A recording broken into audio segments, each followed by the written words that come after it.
પશ્ચિમ બંગાળની રાજકીય લડાઈ હવે ગુજરાત સુધી પહોંચી છે। સુરતનો એક યુવક દીપ પ્રજાપતિ જે પશ્ચિમ બંગાળમાં ભાજપ માટે સોશિયલ મીડિયા કેમ્પેનિંગ કરી રહ્યો હતો તે હવે વિવાદોના વંટોળમાં છે।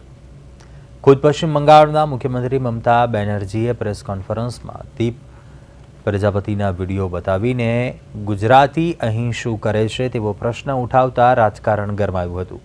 સુરતના દીપ પ્રજાપતિએ પશ્ચિમ બંગાળના અલગ અલગ વિસ્તારોમાં જઈને ત્યાંની ગ્રાઉન્ડ રિયાલિટીના વિડીયો બનાવી સોશિયલ મીડિયા પર વાયરલ કર્યા હતા।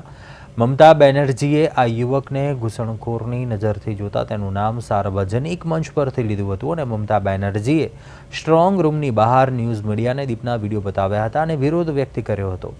દીપ પ્રજાપતિએ પોતાના વિડીયોમાં પશ્ચિમ બંગાળની કથળતી કાયદો વ્યવસ્થા, મહિલાઓની સુરક્ષા, બેરોજગાર યુવાનોને તમામ જેવા મુદ્દાઓને લઈને પ્રહાર કર્યા હતા। જોકે મુખ્યમંત્રી દ્વારા સીધું નિશાન સાધવામાં આવતા અને જીવનું જોખમ ઊભું થતાં દીપ પ્રજાપતિ આખરે સુરત પરત ફર્યો હતો। સુરત પરત ફરેલા આ યુવકે બંગાળમાં લોકશાહીના નામે જે અનુભવ્યું તે હવે રાષ્ટ્રીય સ્તરે ચર્ચાનો વિષય બન્યો છે।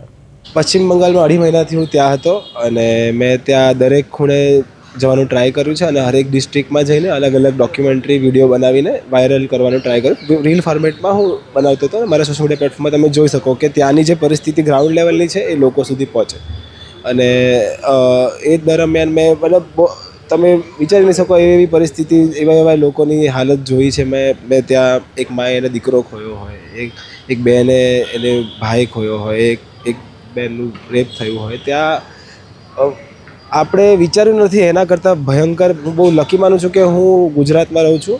ત્યાં ગામડામાં 99% ઘર ટીનમાં છે, પતરામાં, કોઈ પાક્કું મકાન નથી।